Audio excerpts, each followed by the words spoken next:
I want to start by addressing the elephant in the room, sir. A lot of people did not think it was appropriate for you to be here today. You have pushed false claims about some of your rivals, from Nikki Haley to former President Barack Obama, saying that they were not born in the United States, which is not true. You have told 4 congresswomen of color who were American citizens to go back to where they came from. You have used words like animal and rabid to describe black district attorneys. You've attacked black journalists, calling them a loser, saying the questions that they ask are, quote, stupid and racist. You've had dinner with a white supremacist at your Mar-a-Lago resort. So my question, sir, now that you are asking black supporters to vote for you, why should black voters trust you after you have used language like that? Well, first of all, I don't think I've ever been asked a question in such a horrible manner, a first question. You don't even say, hello, how are you? Are you with ABC? Because I think they're a fake news network, a terrible network.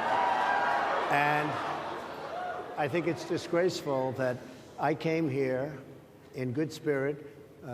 I love the black population of this country. I've done so much for the black population of this country, including employment, including opportunity zones with Senator Tim Scott of South Carolina, which is one of the greatest programs ever for black workers and black entrepreneurs.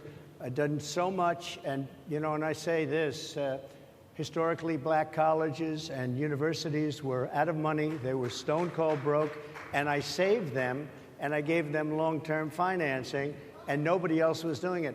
I think it's a very rude introduction. I don't know exactly why you would do something like that. And let me go a step further. I was invited here, and I was told my opponent, whether it was Biden or Kamala, I was told my opponent was going to be here. It turned out my opponent isn't here. You invited me under false pretense. And then you said, you can't do it with Zoom. Well, where's Zoom? She's going to do it with Zoom, and she's not coming. And then you were half an hour late. Just so we understand, I have too much respect for you to be late. They couldn't get their equipment working or something was wrong. Mr. President, I would love if you can answer the question on your rhetoric and why you believe that black voters should trust you with another 4 years. I have been the best president for the black population since Abraham Lincoln. That's my answer. Better than President Johnson, who signed the Voting Rights Act? And for you to start off a question and answer period, especially when you're 35 minutes late because you couldn't get your equipment to work in such a hostile manner, I think it's a disgrace.